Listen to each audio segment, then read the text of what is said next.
Amis internautes, bienvenue sur motomac.com. Nous voici devant la Ducati 1199 Panigale, du nom de quartier de Bologne où cette machine est fabriquée en Italie, qui marque une petite révolution dans le monde de la sportive.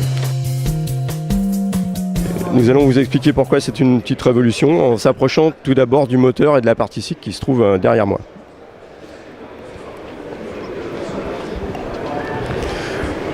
Voilà. Alors ici vous pouvez observer que la partie avant du cadre se résume à un caisson en aluminium qui vient s'ancrer directement sur le moteur.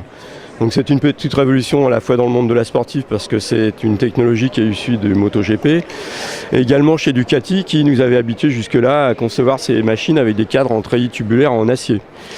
L'autre petite révolution, c'est la conception du moteur. Ducati nous avait également habitués à avoir une distribution entraînée par courroie crantée et celle-ci est de nature différente puisqu'elle fait appel à un système mixte de pignons et de chaînes. Donc une première également chez Ducati. En passant de l'autre côté du moteur, on peut voir également que la boîte de vitesse est une boîte de vitesse classique. Et là pour les compétiteurs, elle posera peut-être le problème de ne pas être extractible, donc ce n'est pas une boîte à cassette, mais un système traditionnel. Donc la puissance de ce moteur de 195 chevaux à 10 500 tours était exceptionnelle pour un bicylindre.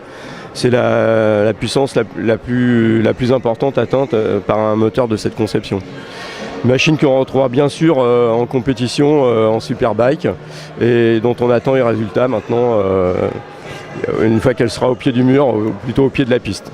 Le tableau de bord marque aussi une petite révolution c'est un écran digital mais plutôt de type iPod avec une sélection de menus directement sur l'écran.